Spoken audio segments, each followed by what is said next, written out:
Hey, what is going on, everybody? Welcome to Pixel Street Podcast, episode 121. If you didn't know, this is the podcast where a bunch of fucking nerds get together and talk about video juegos. As always, I'm Joel Campos, and this week I'm joined by the man with probably not even near the largest Nightmare Before Christmas collection, John Hansen. No, but it's probably still up there, right? I'm very disappointing in that way. I need more.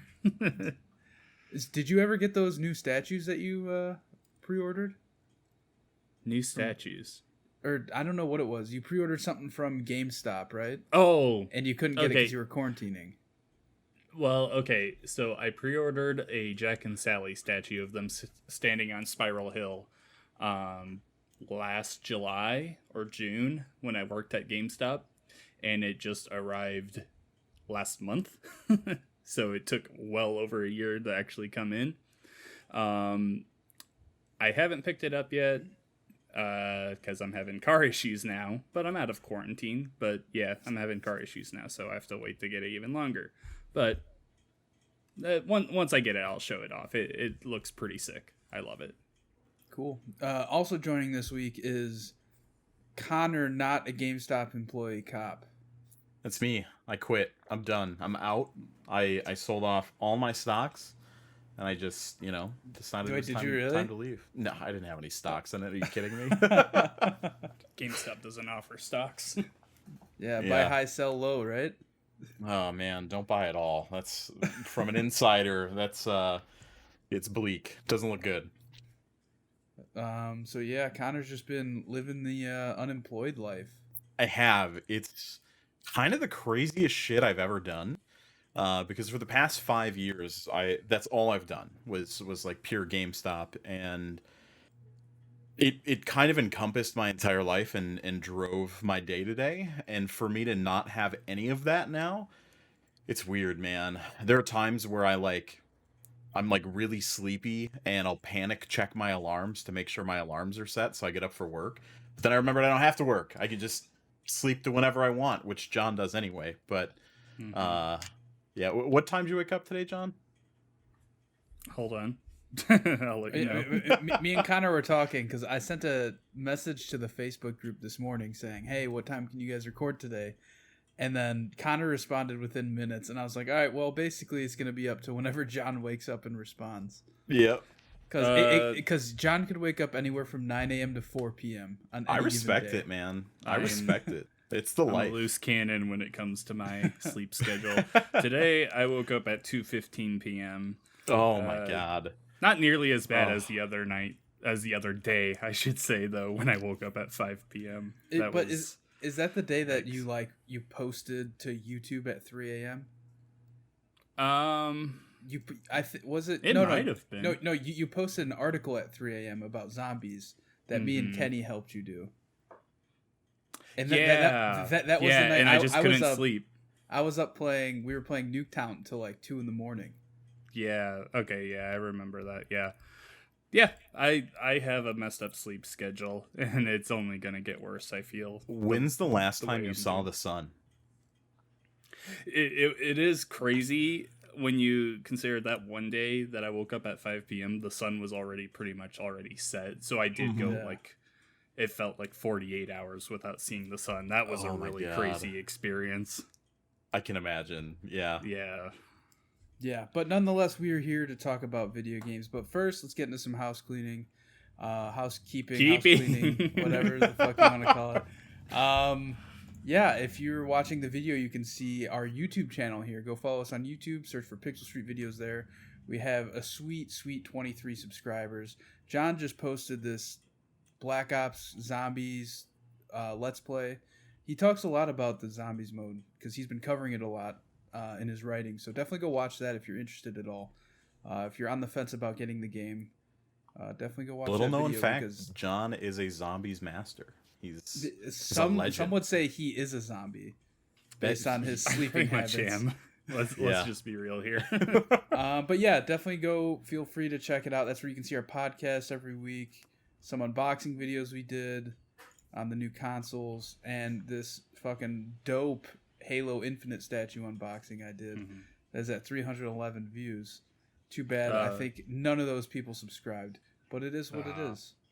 Also, shout out to Respawning Fire because I guested on their episode last week, or was it this week? It was this week. Doing a spoiler chat for Miles Morales. Well, Spider-Man Miles Morales on PS5. It was a good time. Yeah. Go check that out. They're good guys over there as well. But yeah, our podcast goes live every Friday, usually at 8 a.m. This week we're a little late, but it's because we're all off work and playing video games. And Thanksgiving. Yeah, the holiday. Small part of it, really. I mean, yeah. Also coming this weekend to our YouTube channel will be a full video, unedited, of Connor running me through the new Destiny 2 raid, which was it was a good time. Fucking wild because it's the first time I think I've played a raid in that game with competent people. So it was a good time for sure. Definitely check that out later this weekend. But yeah, I think that's it. Oh, join our Discord. It's in our pinned tweet on Twitter.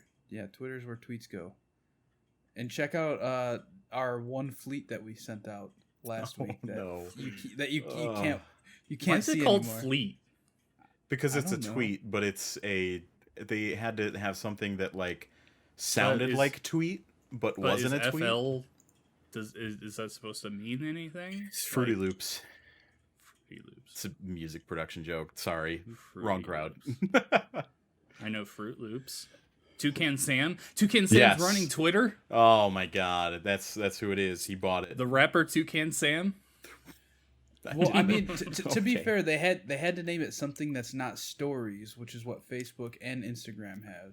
Yeah. And I think even Snapchat is called stories, so they wanted to be different. Just fleets, though, like that's a weird name. I don't know, man. I don't know. John, what have you been playing? All right, let's get into it. I'll start off with Hyrule Warriors: Age of Calamity. It's really so. Hyrule Warriors, I never gave a try. It was on Wii U, 3DS, and the Switch. I never gave it a try at any of those places because I just don't care about Dynasty Warriors. As much as I love Zelda, that gameplay just doesn't appeal to me.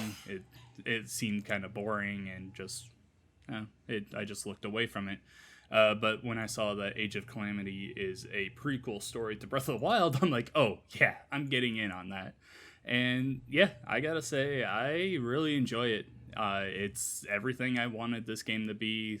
Just showing the character relationships between everyone before the calamity hits, and it's really heartbreaking at times. It's some really great stuff. If you are a fan of Breath of the Wild, you definitely need to check it out. I'm not really that far into it at all, but from what I've played of it so far, it's really good. And part of it does kind of feel like Breath of the Wild combat, which is pretty good. I like that they were able to really combine the two different combat styles. So on the one hand, you're still using like the same controls for the most part for Breath of the Wild, but you're also super overpowered like you would be in Hyrule Warriors. So it's a good little combination thing. It's a fun time. Is this a prequel? Is that what it is? Okay. Yeah, it takes place 100 years before Breath of the Wild. So it's right before Link kind of dies and all the Guardians die and Zelda traps away the calamity for 100 years. Cool. Yeah, I mean, I used to play Hyrule Warriors when I was a kid at my buddy's house, but I remember trying to play one like 5 to 8 Dynasty years ago. Warriors? Dynasty I Warriors. think Dynasty. I was man. like, I don't think so. but anyway, yeah. And I can't get back into these kind of games. I don't know what it is. I'm just not a fan.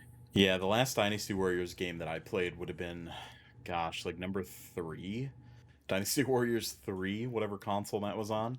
Like PS2 era? That's when I would play. Yeah, exactly. And that's the thing is I feel like... I haven't played, obviously, anything recently, but I feel like the franchise never really grew up, in a sense, from being the same forever. Yeah, weird action hack and slash, which is fine. I've played games similar in that genre that I think absolutely kill it and are fantastic. Shout out 99 Nights. Um, but yeah, Dynasty Warriors just never really hooked me. One of my biggest issues with it was always that the story was experienced very passively. So you would be playing through a mission and then you just hear a bunch of dialogue, and that was meant to be the part that advanced any kind of story or anything. Does this kind of have the similar issues that those older games does, or does it handle the story with much more care? The story is great. It's got a lot of cutscenes and everything. There are those things while you're fighting through, people will talk and everything, but it's nothing real important. It's just them saying, "Hey, we need to get to this spot on the map" or something like that. No, the cutscenes and voice acting are back, and it's brilliant. It's same voice actors and everything. Is this the same map from Breath of the Wild, or is it like slightly different to fit the? I was thinking Warriors about this gameplay? yesterday because while I was playing it, so between every mission, you go to the top of a tower and you're looking at the overall map, and it's the same exact map there as in Breath of the Wild, and you choose where you want to fight. You choose what mission you want to go to, and it'll take you to that map.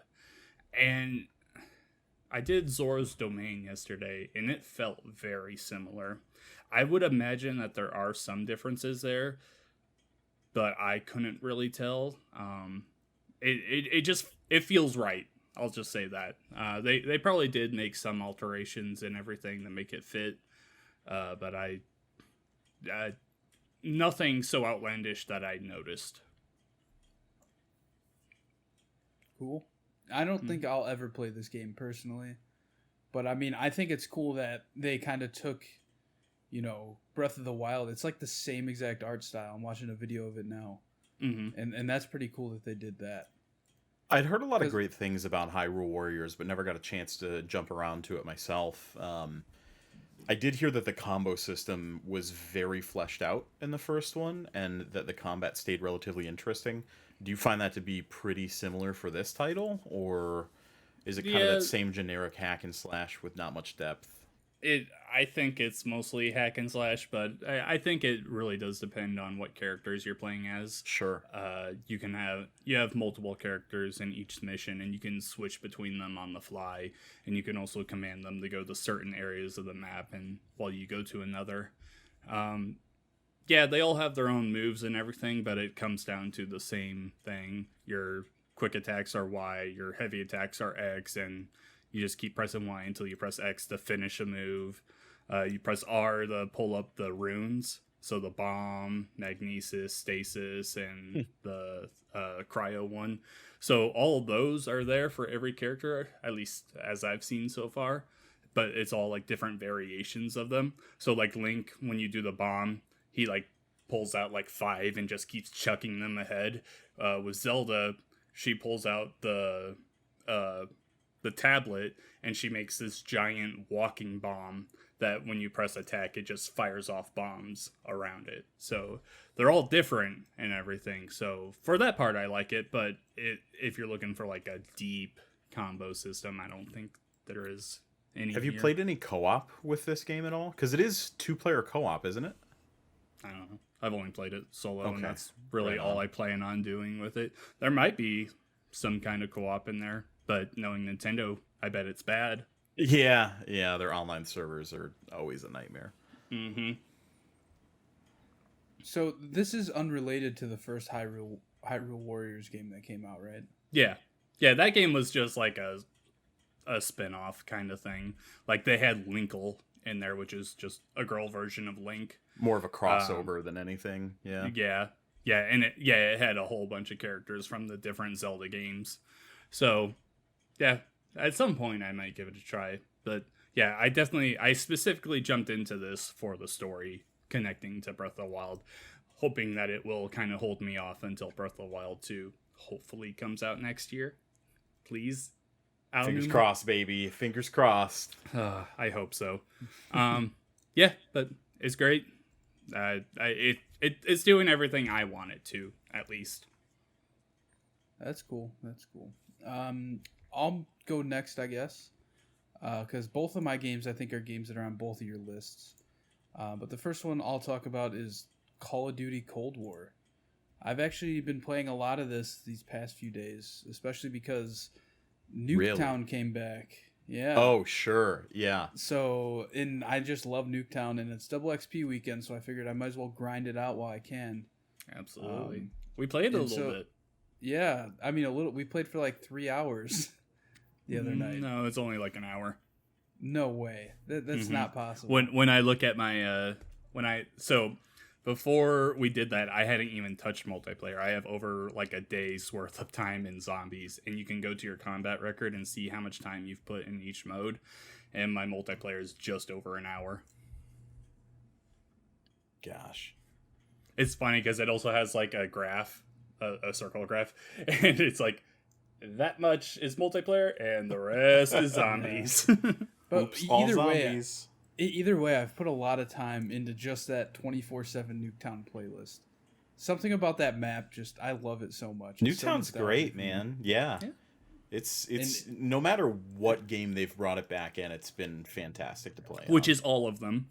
Yes, basically. It has been in every single Black Ops game. Yeah. It's just such a like a mindless, I don't know, game modes and map like combination. Because there's only it really is modes. a party map. Yeah. Yeah, it's like just hardpoint and team deathmatch. So it's just so easy to go in there and just play it without having to think about anything really.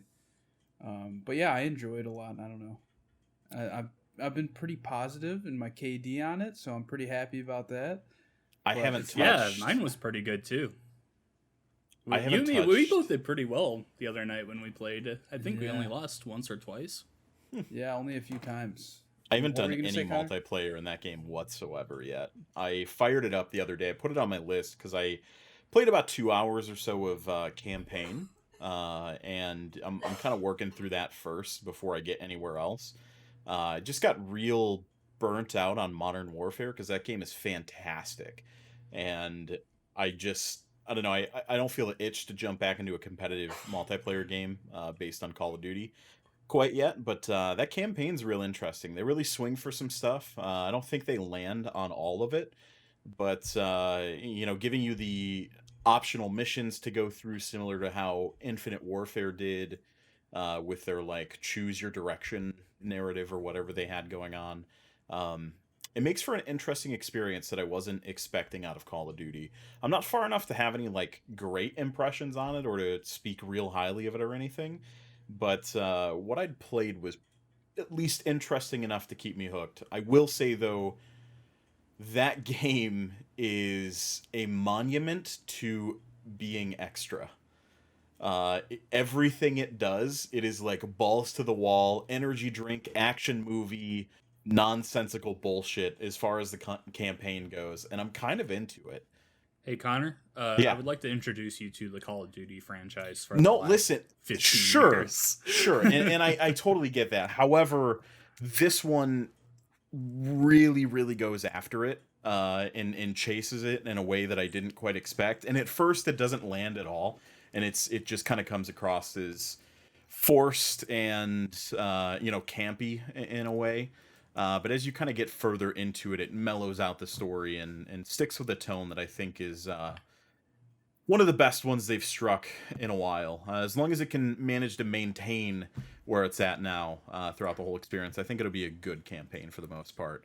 But this one is even more so balls to the wall than any of the other ones they've done. Even like Black Ops 3's mind control bullshit that they had going on. Black Ops 2's numbers and... Yeah, it's all, obviously that's what Call of Duty is, but this one even more so is like, hell yeah, we're friends with Reagan and he's given us a pass to go fuck some people up, and it's just ridiculous. It's absolutely fucking ridiculous. I will say that the multiplayer in this feels very samey to Modern Warfare. Like I feel like it's not different enough to like if you're buying Call of Duty just for the multiplayer, I don't think that this is different enough just to buy that, unless you're like a diehard Call of Duty multiplayer guy. Like I had a buddy who he asked me yesterday, he's like, is it that much different than Modern Warfare to where like I should buy it just to play multiplayer? I was like, I don't think so. I feel like it's very similar. The only difference would be is the zombies. The thing we were talking about the other day that I really don't like about the multiplayer, obviously I've only played about an hour and I've only played on Nuketown. I haven't tried the other maps. I don't like the score streaks. I don't like the way that they've changed it up. So kill streaks aren't a thing in this game. In the past, they've had score streaks and everything. Everything you do that contributes to the objective will count towards your score streaks, and you can like call in helicopters and stuff. But in the past, it's always been everything you do in one life. In this game, you set your score streaks that are set on how much score in the overall game you get. So you can die like 5 times and still get a helicopter like right away. Not crazy about that. I think it really belittles like staying alive and going on a kill streak. I did notice that as you go on a streak, you get more points and everything, the more kills you get per life. So yeah, that's cool and everything. I'm not crazy about if I have, let's say I have 32 kills, but I died 26 times and then I get a helicopter. Like that just doesn't sit right with me. Like I think I really haven't earned that score streak at all. Yeah, I completely agree. And like you said, that's what we were talking about the other night. So I didn't realize that that's how it was working. But then once I realized that, it made so much more sense. Yeah, because, I think I had a match where I got 2 helicopters in one match on Nuketown, and it's just because those score streaks are so weird like that. I think Modern Warfare was the first one to bring back the kill streak after quite a few years of the score streaks. But I think you're right on that, John. It previously was only, during one lifetime or whatever that you could get those. So it worked in a similar fashion to kill streaks. But that's interesting to hear that it persists even through, because that was a perk in the past games where you'd actually like slot a perk in to have all your score streaks persist through life or death, and keep your momentum on it. Not sure I like that. Probably makes the maps absolutely hell. Yeah, well, I mean, we were playing on Nuketown anyway, so you're just gonna see a lot of kill streaks there anyway. Yeah, but yeah, right. It wasn't. It just doesn't sit well with me how they handled that. Yeah, I agree, because it like on Nuketown especially, because with how many kills people are getting and stuff, it just gets hectic with how many kill streaks or I guess score streaks people are like dropping in. Like, there's also not many ways to take down score streaks. Like you can get a SAM turret, but the SAM turret is on the ability kind of thing where it has to recharge, and it takes like half the match to actually use it, and it only fires off 4 shots, and it takes like all 4 shots to take down 1 helicopter, and if there's a spy plane in the air, 2 of them go off to destroy that. So yeah, just not crazy with how they have handled the streaks in this game. Yeah, it's definitely not good. Connor, what have you been playing? So I've got one other game on my list. There's another one that we'll talk about when we get back to you here. And I don't want to spend a lot of time on this because I'm not very far in, but I booted up Assassin's Creed Valhalla and started the campaign on that. Really not far enough in to talk about it or really make mention of anything. I do want to complain a little bit about the character select. So in Valhalla, you can be male, female, whatever you want to be, which is totally fine. I'm all for choice. I have no problem with that whatsoever. I would just like to know what the canonical option is, for sake of story. Like in Assassin's Creed Odyssey, it was Cassandra, and Alexios was meant to be the other. And for me, I would like to follow whatever the developer's intended path is. It does give you a third option that I think makes it worse. So both of you guys have played this, right? Yeah. Yep. Yeah, so it gives you that, like, what do they call it? Let the animus decide option for gender. And you basically play through the game and it'll swap back and forth depending on whatever it says the data stream that is strongest at the time is. And I think it just makes it even more confusing than it has to be. Because again, I'm because totally... it doesn't explain why that is, right. And also I saw one of the developers on Twitter kind of defending the decision, and talking about how there's that middle option, and yet he doesn't explain how it decides or what it's about or anything about it. And it's a bit of a bummer because I spent more time thinking about that than I should have when I just wanted to be playing the game, you know? So a little bit of an odd choice there. That said, what I've played so far is pretty cool. Combat does feel a little bit more punishing. I don't know if that's just an early character kind of thing in this. And the choice of weapon options does seem to be very much more tilted in the direction of risk reward than past titles, because like in Assassin's Creed Odyssey or Origins, you kind of use whatever and it doesn't matter. You know, you can block or parry with anything you've got, but in Valhalla, when I'm using dual axes and no shield, like I lose that option to block, and I get an extra. You have to parry. Yes, you have to go through the parry instead, and you do get an extra like attack type out of it, like the flurry of axes. If you hit the left bumper on it, which is cool. It's just yeah, it's a pretty big departure from their kind of wanton do whatever in the past couple of titles, and I like that. I think it's real cool so far. So yeah, not something I want to spend a lot of time on. It's cool. It's pretty. Yeah, that's about it. The 60 frames per second is pretty great. Yeah, that game is a real treat. I'm excited to play more of it. The snow, man. One of the big things that still gets me from time to time is when you're pacing through snow and it's like realistically mushing around based on where you step and walk and whatnot, and it's just real cool. Get caught on your cape and everything. Yeah, it's got some cool effects. I'm into it so far. So we'll see where that goes. For the time being, it's just fun and pretty. Yeah. As for the gender thing, I started out the game as female Ivor because in Odyssey I loved Cassandra. Like she is one of my favorite.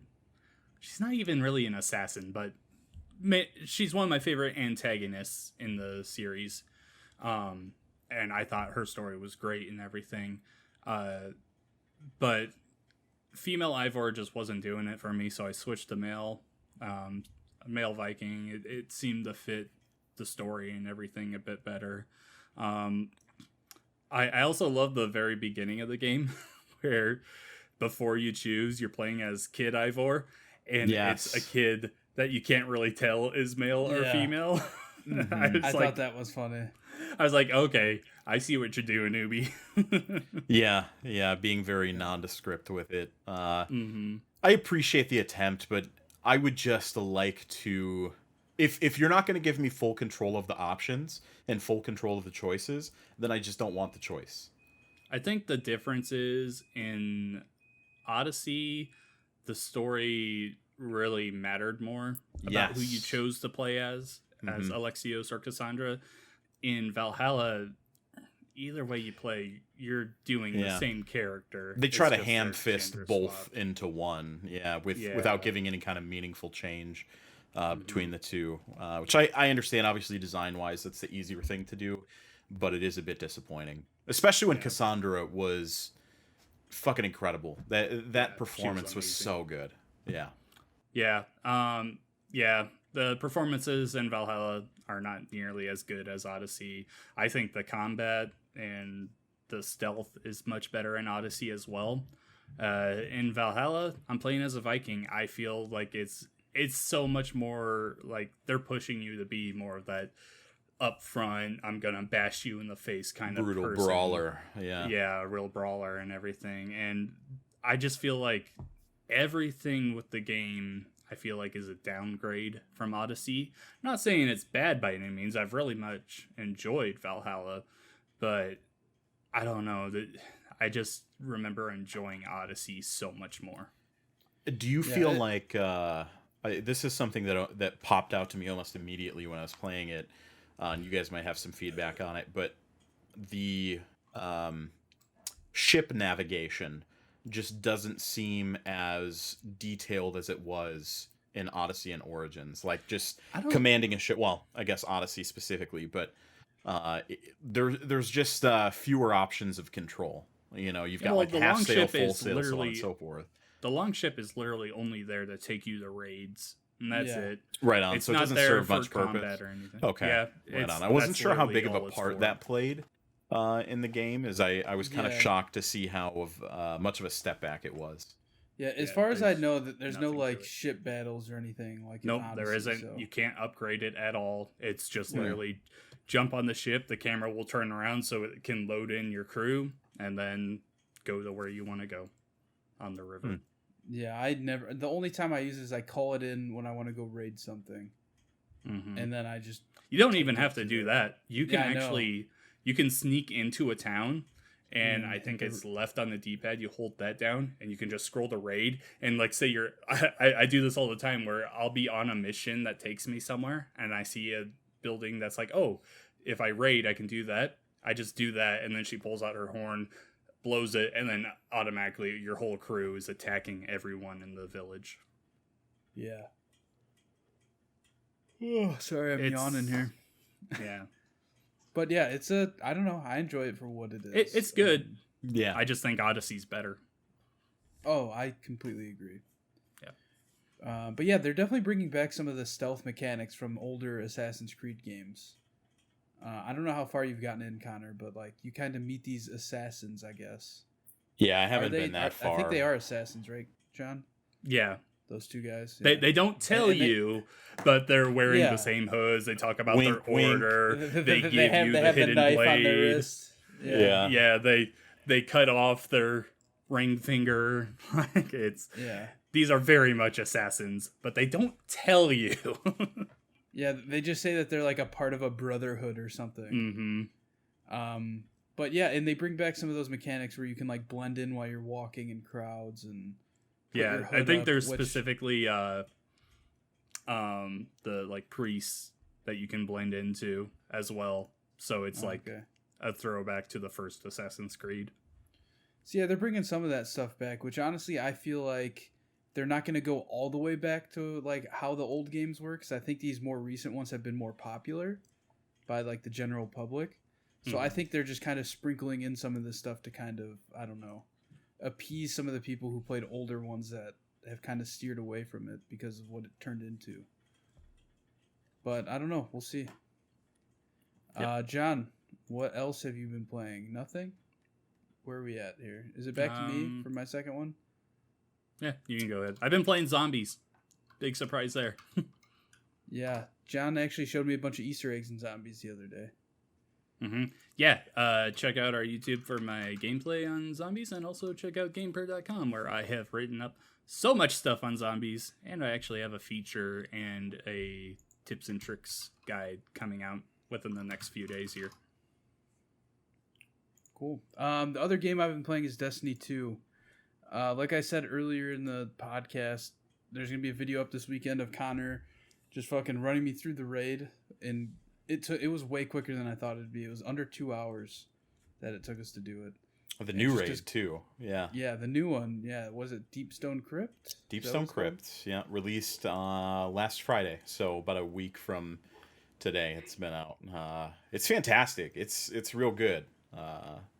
Big fan of that raid. You said that your only experience in the past was Leviathan and Eater of Worlds. Is that right? Yeah, I played through Leviathan many times. In Eater of Worlds, I think I did one time with people, and that was it. It just because like the people I play with, they don't typically like doing raids, Sure. and there's not many of us that play it. So like that, That's of people wild that I to know. me. I think the best parts of Destiny are that like end game content. You know, the big stuff towards the end with the raids and Grandmaster Nightfalls, all that fun stuff. I feel like that's where Destiny really shines for what it's trying to be.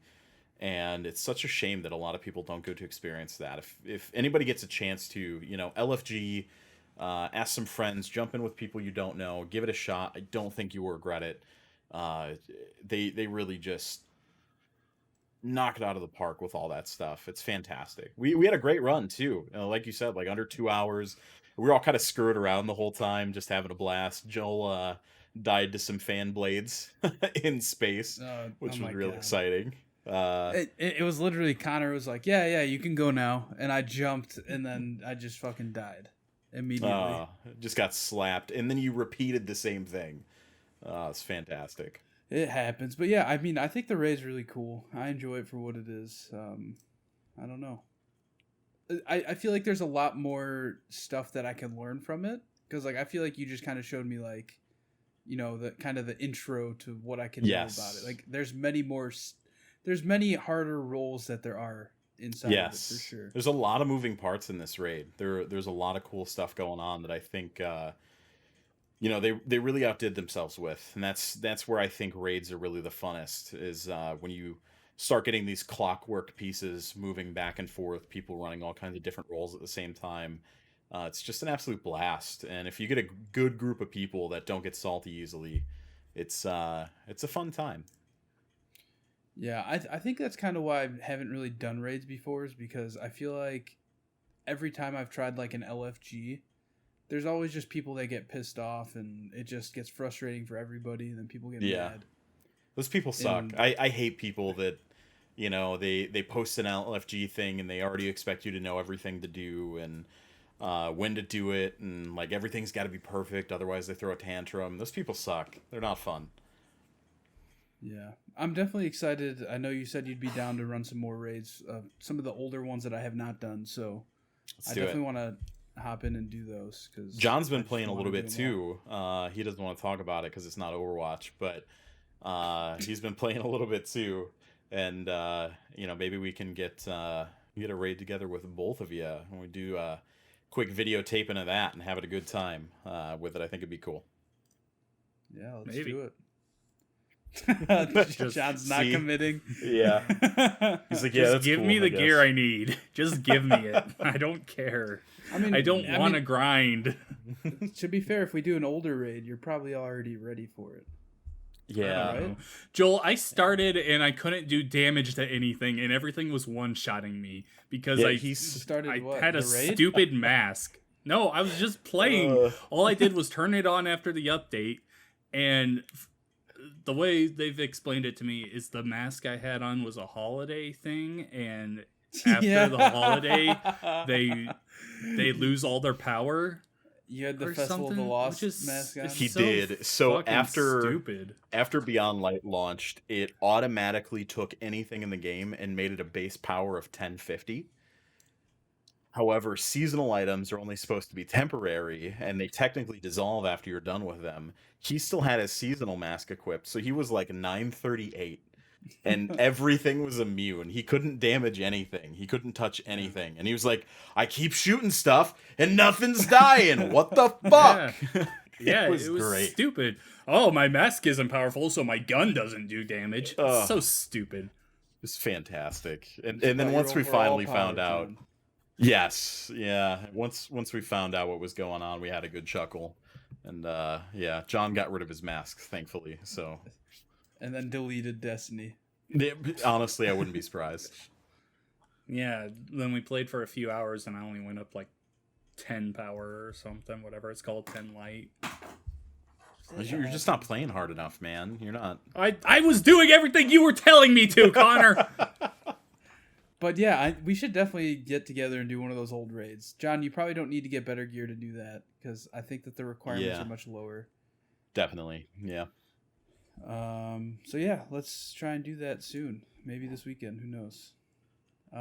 Let's move on to some news. News time. Yeah. The first article comes from The Verge. It says, why is the PS5 outperforming the world's most powerful console? Early game comparisons show the PS5 outperforming the Xbox Series X. Microsoft has been proudly discussing how powerful its Xbox Series X console is for months now. There have been deep dives into the tech inside, promises it's the world's most powerful console, and even news that the company waited on a specific AMD technology to give it a mysterious edge over the PS5. On paper, the Series X looks more powerful than the PS5, but in practice, early game tests show the PS5 outperforming Microsoft's console. Digital Foundry has been posting a bunch of videos comparing, certain games on PS5 and Xbox Series X, and a lot of them it's looking like are, either have higher frame rates or they just look better in terms of the detailing and stuff. John, do you know more about this than I do? Probably. So yeah, so Microsoft responded to this, and they said something along the lines of they are working with the developers that are. Apparently, this is on the development side of things that they just haven't been able to take full advantage of that power. They're working on it, and there will be updates coming out for the games. I've got the full quote here. If you want me to ahead. rattle that off real quick. We are aware of performance issues in a handful of optimized titles on Xbox Series X and S and are actively working with our partners to identify and resolve the issues to ensure an optimal experience. As we begin a new console generation, our partners are just now scratching the surface of what next-gen consoles can do, and minor bug fixes are expected as they learn how to take full advantage of our new platform. We are eager to continue working with developers to further explore the capability of Xbox Series X and S in the future. Yep. So pretty much, just give it time. Updates will come out, and they'll run better. If it runs better than the PS5 versions, we'll have to wait and see. But for the most part, are you guys having any like big issues with performance or anything? My biggest thing is Call of Duty Black Ops Cold War. It just shuts down my console. But yes. That's everywhere. I've heard people on PC having that problem and on PS5. So I think that's just because that's a rushed game and that's just gonna happen. That's about the only title I've had any issues with. I think these consoles were just rushed in general, so I think that's where a lot of these problems are coming from. Yeah. I think a lot of it is, circling back to the Microsoft quote, Xbox did get their console out to developers much later than PlayStation did, so they had a lot more hands-on time for the PlayStation dev kits to get their games running on there as opposed to any of the Xbox dev kits. And that said, it obviously leads to them not having optimized for both consoles as effectively. But also, this really doesn't fucking matter. I mean, that's kind of the end of this story is that at the end of the day, even though it's worse than the PS5, they're still much better than and also it being new technology. It's going to take time for developers to get used to it. It's going to take time for them to really learn what they can do with these consoles. You look back at previous console generations, and it was a year and a half before you saw some of the biggest games on those consoles because they had to take time. As well as game development doesn't happen overnight. This is a multi-year process that they have to go through, and when you're in the middle of making something and then all of a sudden there's a new console that's announced, you kind of have to scramble to take this thing that you've already spent a shit ton of time on and adapt it for whatever the new hardware is, and of course there's going to be issues. So I think this is just early generational hiccups more than anything else. I don't put much stock in this, just like the stats that came out saying that backwards compatible games run better on the Xbox platform than the PlayStation platform. Sure, that's cool and all, but a year from now, is anybody going to care? And are the differences going to be enough to be something to talk about? I don't think so. I think that both these consoles will perform relatively similarly. With Xbox's slightly larger power gap, maybe we see some additional options and stuff come on that platform as we get to a more comfortable place for developers. Really, this doesn't mean anything. It's clickbait. It's bullshit. Both consoles are awesome. I've got both of them. They both work. They both crash. They both take a shit on me from time to time, and that's just the nature of new hardware. It's just the way things work, and nothing's going to change that. Yeah, I think all this comes down to is the rush for all these games and the consoles themselves. Like, these games, like, I'm sure these companies are rushing to get these patches out to say, oh, we got the Xbox Series X enhanced version of the game out now, go download. And whereas, like, say when Battlefield comes out next year, like, that's going to be as enhanced as possible on launch day because they've had so much time. Yeah, absolutely. Because they've had so much time with the console themselves. So, and I think it's a very obvious thing for me, but it's worth mentioning that COVID obviously has affected all of the stuff in the industry in ways that we can't even imagine. Had COVID not been a thing, had this whole pandemic not been a thing, work from home not been a thing, I'm sure that we may have seen games that run at a more steady frame rate or have better performance or consoles that are less buggy or whatever. So you kind of have to take that variable into consideration when you talk about things that, you know, may or may not be an issue, because there's a lot of shit going on this year, man. It's worth remembering. Yep.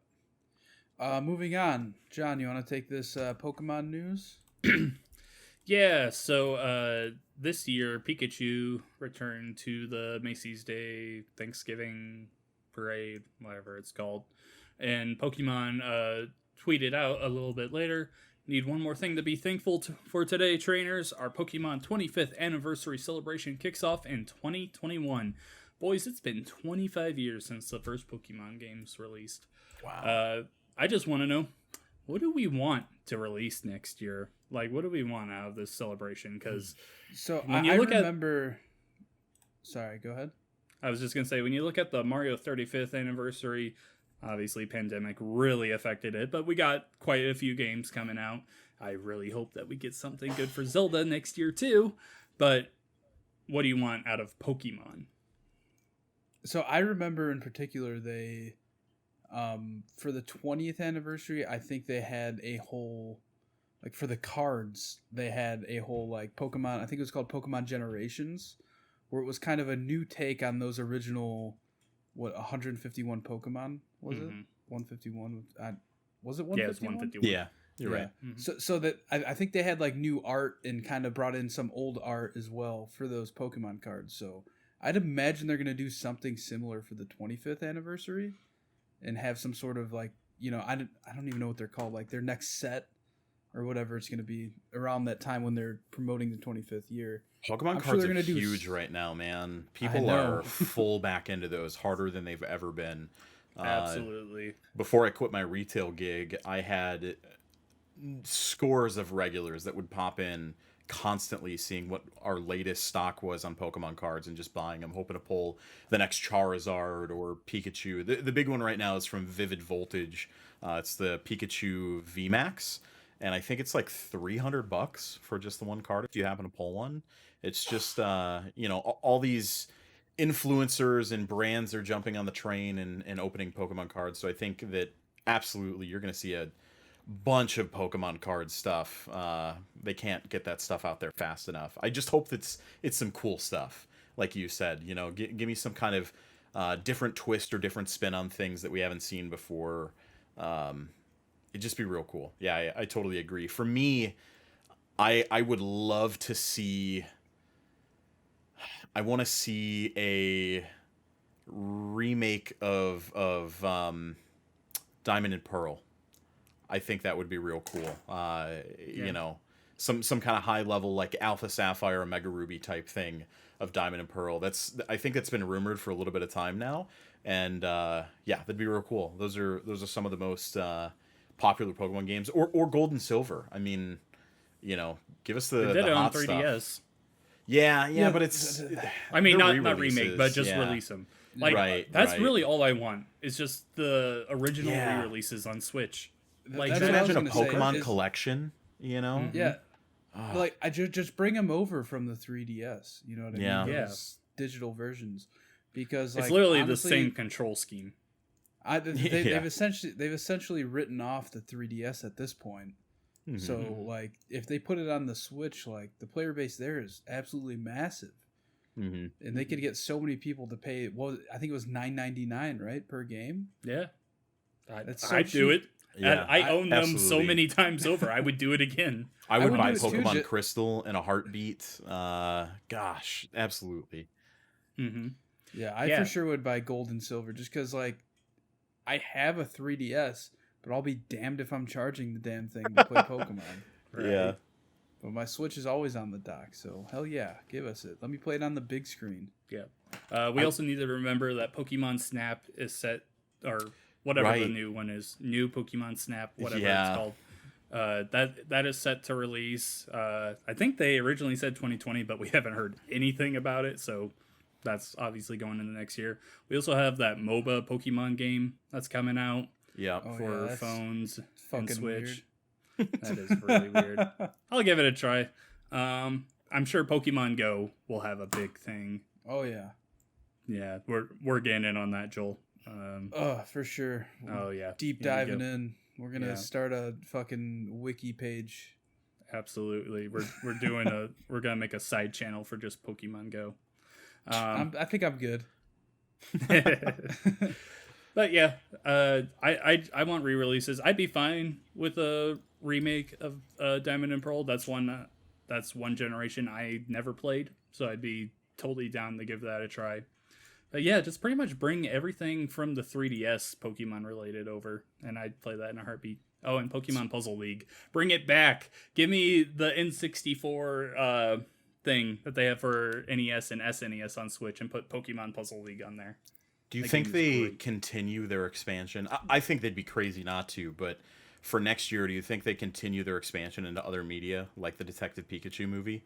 Do you think we get another one of something like that? It's Pokemon. We're talking about the highest grossing media franchise of all time. Yeah, they're going everywhere they can. Do you think we hear about it next year, though? Them doing something like another movie, or Yeah, I Detective. I think it at least gets announced. Yeah. I don't think we see a trailer or anything. I would love to see another Pokemon movie. The Detective Pikachu movie was real good. Detective Pikachu was great. Yeah. Speaking of movies, isn't there supposed to be a Mario movie coming? Yeah, that's 2022, I think. It's made by Illumination, the Despicable Me guys. So hopefully it will be good. I remember hearing about that years ago. That's crazy that it takes so long, but it is what it is. Anyway, let's get into some quick news. First one, Marvel's Avengers did not meet sales expectations according to Square Enix. Connor. Who here is surprised? Man, yeah, what a letdown. Moving on. Red Dead Online will be a standalone title next month. Who cares? No one wants to play it. Make it free to play. Make it free to play. Well, so is it not it's free? $5 No. It's $5. $5? $5 and, to play and this after game. I think after next month it goes up in price. Stupid. Okay, they should do this with GTA Online, not Red Dead Online. That is surprising that they haven't. Mm-hmm. I mean, to be fair, you can get GTA 5 for like $20 on any given day. So you're but right. Still, I think they should make GTA Online free to play. Personally, they've already made as much money as they're gonna fucking milk out of that franchise. So, might as well. But yeah, Red Dead Online, it's a weird choice. I have a feeling they're thinking like, okay, yeah, if we break it out and make it $5, people will be more likely to buy it and we'll grow this community. But I don't think that's gonna save that game at all. No. Moving on, a sealed Super Mario Bros. 3 variant is the most expensive video game ever sold at $156,000. I want it. What is it? What is it exactly? I would actually have to look that up. Because it says variant. Is it like a misprint or something? I could see that being the case. Give me a second here. I wonder if it's like a special retailer edition or something. Like it comes with something special in the box or some kind of pack-in with it. That wouldn't surprise me. Those types of things do typically sell for a lot of money. Okay. Okay. I know. I found it. So, in case you're not familiar with the rarity of this box, this is a rare variant cover where the word "bros" covers Mario's right hand. That's literally it. Oh gosh! So it's like just a graphic difference. Yeah. Jeez. Yep. Could you imagine just spending $156 on the wrong printed version of Mario? $156,000. People do that. Man, I really want to get into like collecting old games and packages, but man, that's a lot of money. Yeah, and a lot of space it takes up. Mm-hmm. Yeah, I'm pretty happy with my Super Mario 64 and Mario Kart 64 boxes I have. They're opened and everything, but they've got all the stuff in them still. I'd be fine just getting Super Mario Brothers 3 like that, because that is a great game.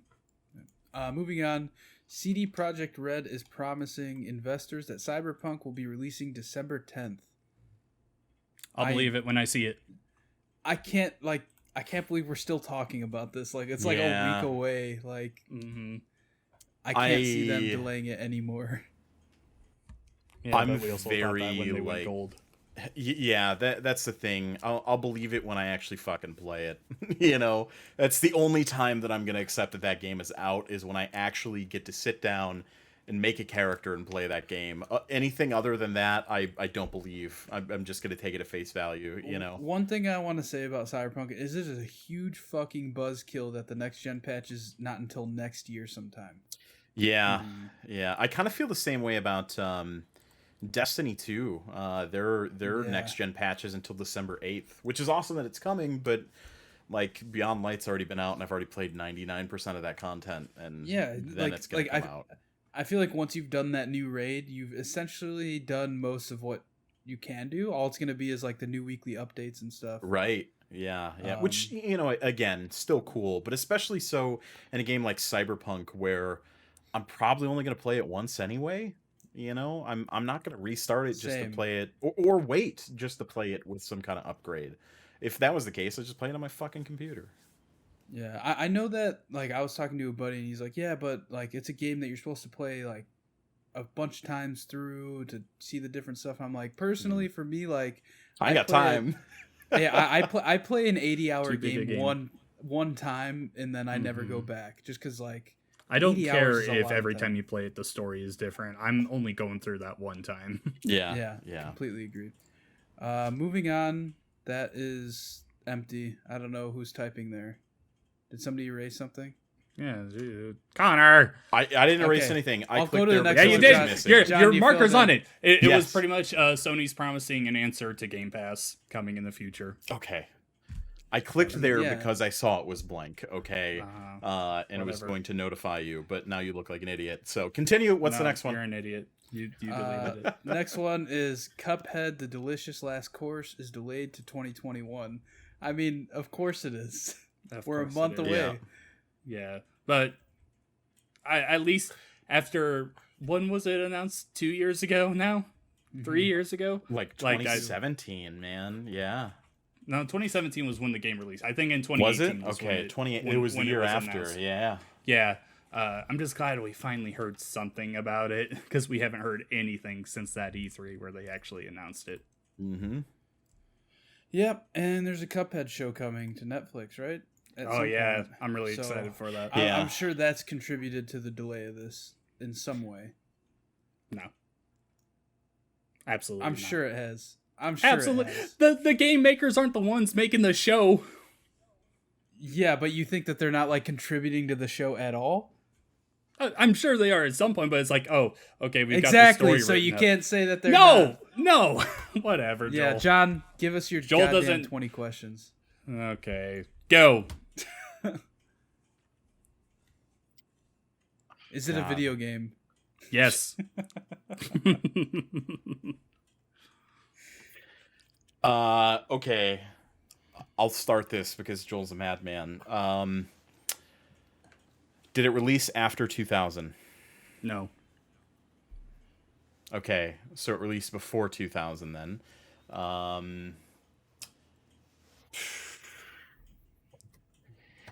Why are you holding up your number? How many fingers do you got? Can you go up to 20? He's gonna take his socks and shoes off. In that order. He's talented. Is it a console exclusive? Yes. Okay. Should we just guess if it's a N64 exclusive? I was gonna let's do pre-95, post-95, because I feel like that would give us a good amount of information to go off of. Did it release after 1995? Yes. Okay, so it's 95 to 2000. Yeah. It's exclusive. Okay. We got to find out what console it's exclusive to, though. Yeah, if you want to start asking, I'm just going to take stock of our information here. Is it an N64 exclusive game? No. Is it a PlayStation exclusive game? Yes. Okay. All right, we're getting somewhere. I think this might be the quickest we've gotten this narrow in the fields ever. Yeah. Okay, yeah, so you're taking notes here. PlayStation exclusive, 95 to 2000. I think, honestly, the next thing we should do is try and find a genre. So the PlayStation exclusive... Oh, no, we could ask if it's the only thing in this franchise. Yes. Right? Yeah, that would be a solid one. See if it was a one-off or part of a franchise. Franchise. Franchise. Was this a part of a franchise, or is it a one-off? I believe it is a one-off. Let me check and make sure. Okay. Is it Ken Griffey Jr.'s baseball? Yeah. How did you know? Everything I'm seeing on it is it was a one-off. Okay. All right. I've got the next question. Is it a platformer? No. Okay. Jeez. I was positive it was going to be a platformer. How many questions is that? 7. Okay. We get a hint at 10 and 15? Yeah? No, we've been doing like 18. Okay, whatever. I mean, you're the guy doing this thing, so you tell me. Making up rules now. Listen, Yeah, I'm geez. gaining an advantage, okay? It's strategically planning. So you asked if it's a platformer. PlayStation exclusive. And it's the only one, so it's not like a Twisted Metal game. Yeah, it's a one-off. Oh, I miss Twisted Metal. Same. I miss good Twisted Metal. Not just Yeah. Twisted Metal. I just Good want them Twisted to Metal. remake the original trilogy. They can even throw in the Tiny Brawlers game if they want. Okay, so it's not a platformer. It's a PlayStation exclusive from 95 to 2000. It's a one-off. And that's the thing that's going to get me. Yeah. Because I can't think of any one-off PlayStation exclusives. Does the property exist outside of the video game medium? No. Okay. So whatever it is, it's strictly a video game. Yeah. Okay. Fuck, the only thing I'm thinking of is The Legend of Dragoon. That's not a bad guess. Isn't there a sequel to that, though? Wasn't there a second one they made? Just with a different name? I'm not super familiar with it, so... They never made a sequel to that game. Legend of Dragoon. It came out in 99. But I don't think John knows what the fuck this game is, so I don't think he would pick it.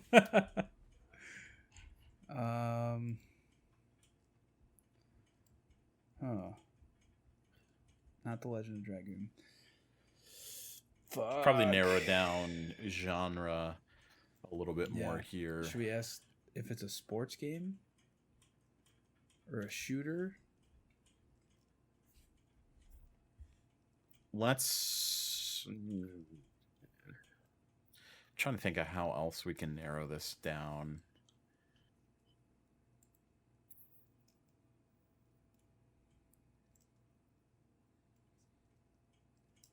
Yeah, sure. Okay. Go for it. Just fire off a couple. Game? Is it what? A sports game. No. Is it an action game?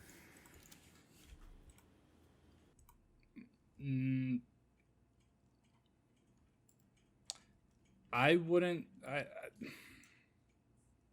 I wouldn't really call it an action game, no. Okay.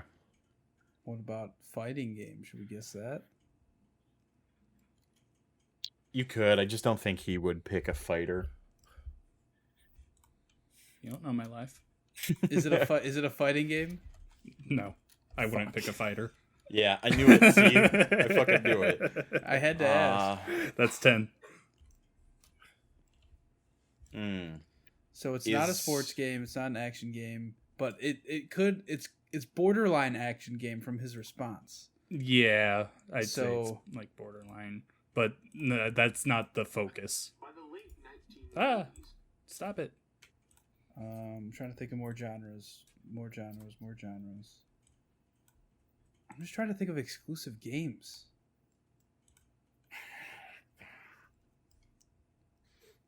Has this game ever seen a re-release or remaster? Re-release, yes. Re-release, okay.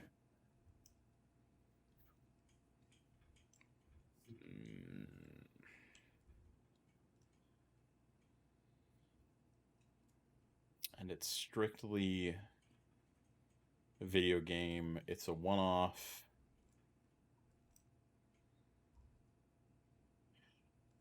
It could be Dragoon, because that's getting a No, re-release here soon. no, it's not. Yeah, it is, isn't it? It's getting a remaster, or remake, or whatever. No, it 100% is not. Type in Legend of Dragoon. You're not gonna find anything. All right.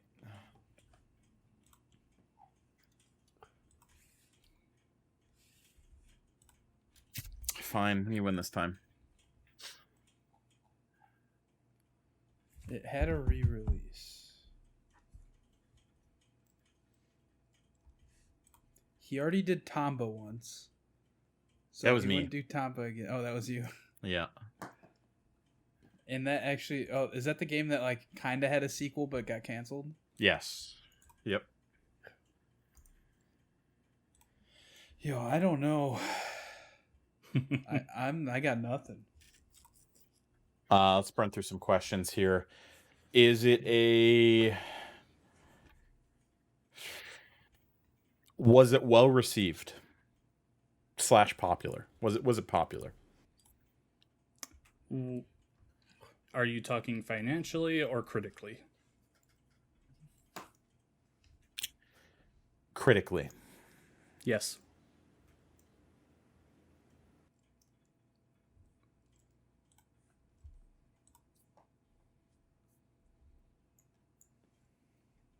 So critically, it was popular. It's not a sports game. I forgot to add that. Not a sports game. I don't know if this will help you guys, but you might want to nail down who made the game.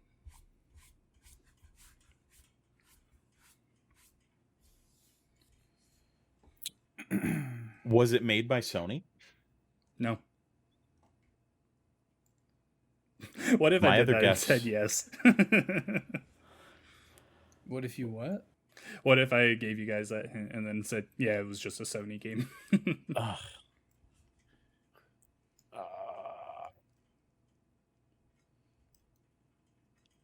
Well, what other major company like Activision would have been really active during that period. EA? Yeah, EA would be another good guess.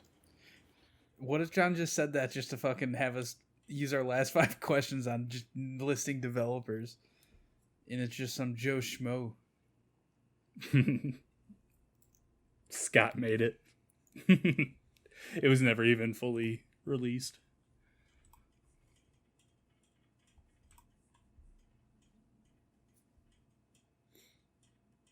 What are we at? 13. There was that Inspector Gadget game on PS1 that I think was a one-off. But no, the property exists Gadget. elsewhere. Woohoo. Fucking A, man. I am not very familiar with the PS1 era, so that is like outside of my jurisdiction here. I was a Dreamcast guy.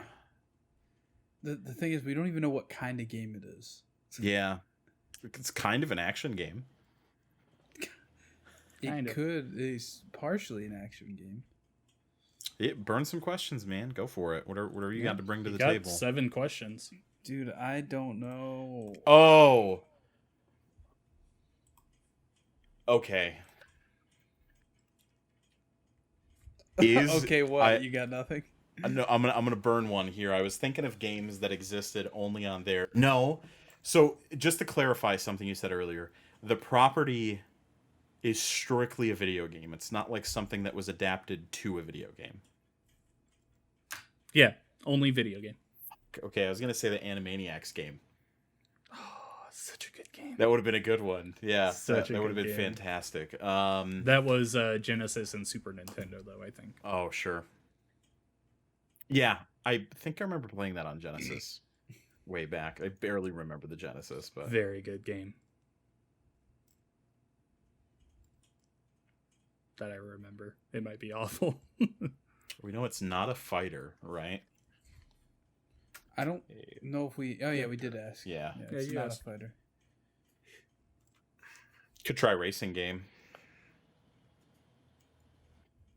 I don't know how it would fit with Action. action. Yeah. Though that might be a good pick. I don't think racing. I don't think you could confuse a racing game with an action game at all.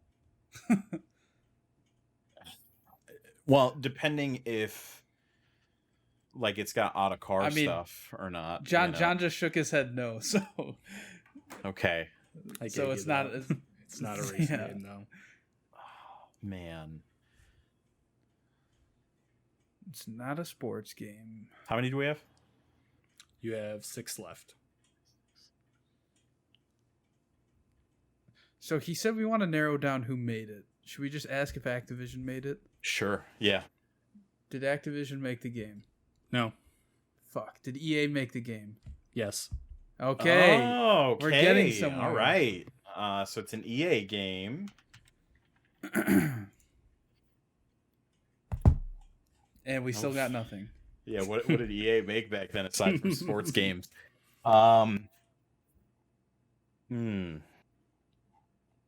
So it wouldn't be a licensed item then. Because it's just a game in and of itself. It's a one-off, huh? And it's not a sports game.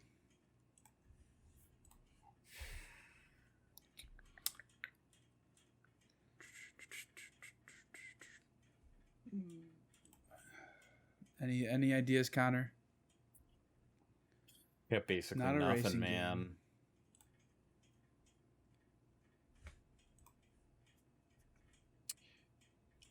Is it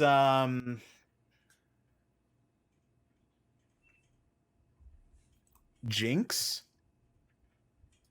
Is the game Jinx? Nope. I've got like 3 other games in my mind that are PlayStation exclusives. That's it, man.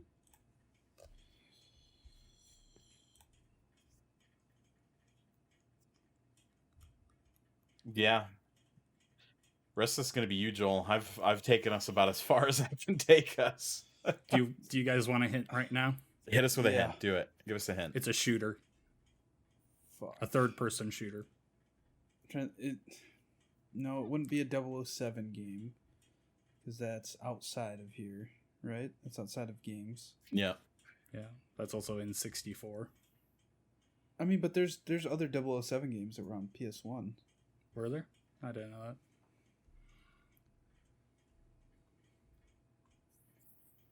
Third-person shooter. This might have made it harder.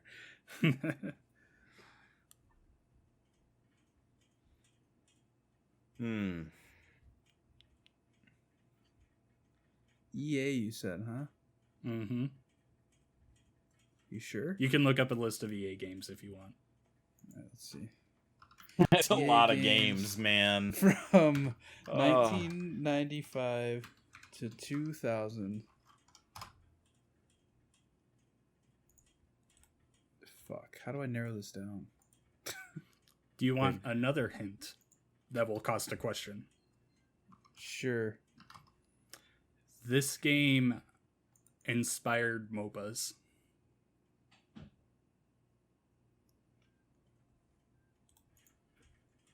right, hold on. Publisher. I got nothing.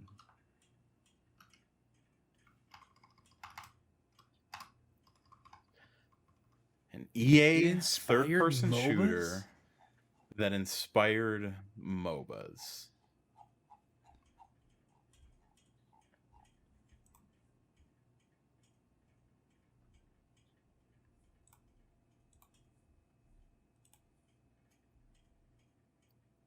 Is it cool if I look up a list of just PS1 games? Yeah. Okay. I'm looking up a list of EA games that were on PS1. Harry Potter and the Chamber of Secrets. I don't think that inspired any MOBAs. It might be. It's a good game, though.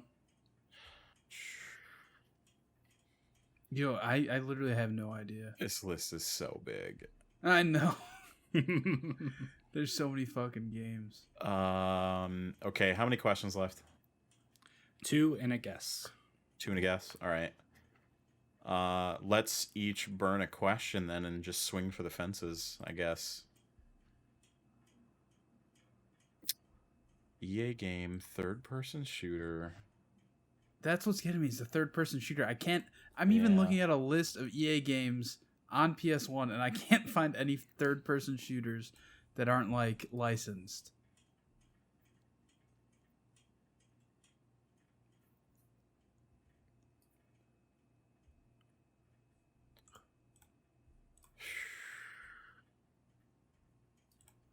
Whole lot of FIFA games. Whole lot of FIFA games on PS1. I can't find a good list of. Sure, that works.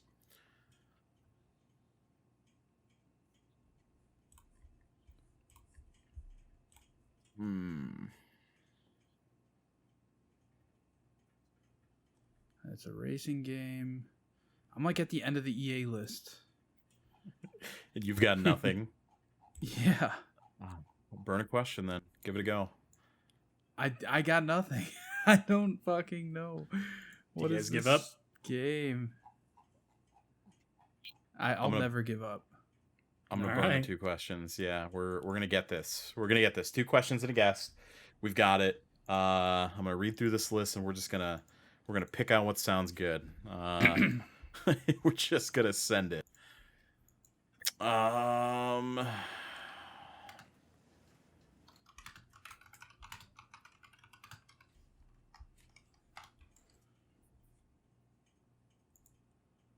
on. I have a list here of third-person shooters on the PS1. This is what it's come down to. It's basically cheating. It is. We're so bad at this. It's gotta be The Godfather 2. That's it. That's it. Send it. Oh Godfather my God. 2, baby. Woof. That's the one.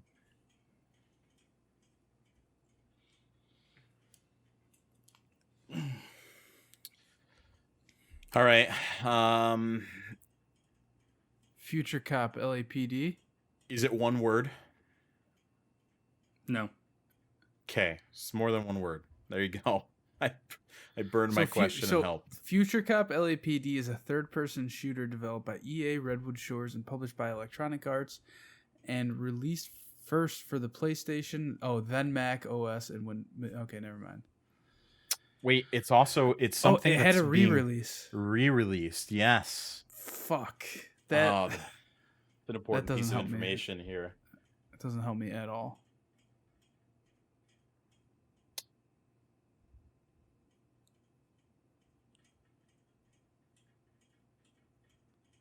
And it came out between 95 and 2000.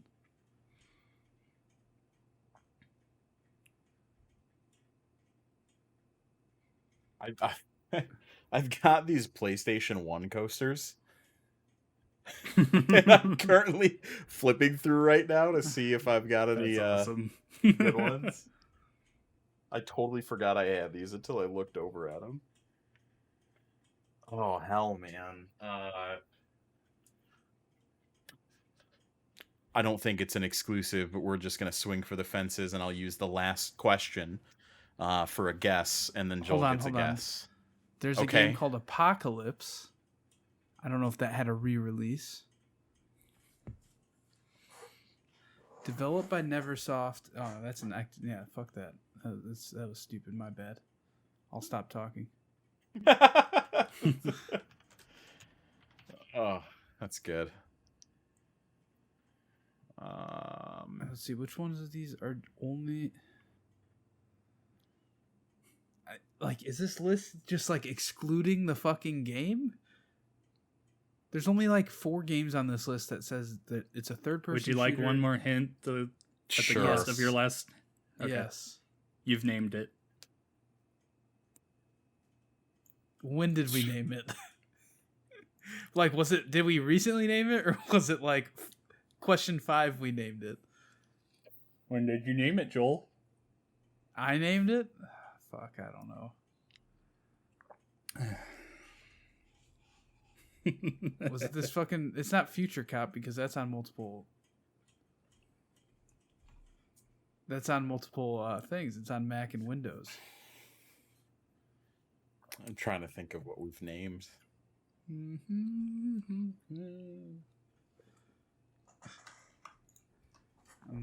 clicking on You're gonna Future be mad Cop. at me. But it's your own fault.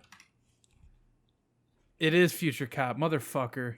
I know it is. Is it? It's future. It's Because it's Future Cop we asked if LAPD. it was a console exclusive. You that's asked if why. it was a console exclusive. Yep, but it God also damn released it, on Mac Windows. OS. Re-released on PSP and PS3, and yeah, I loved this game, but it only sold like 200,000 copies total, so it was a bomb financially.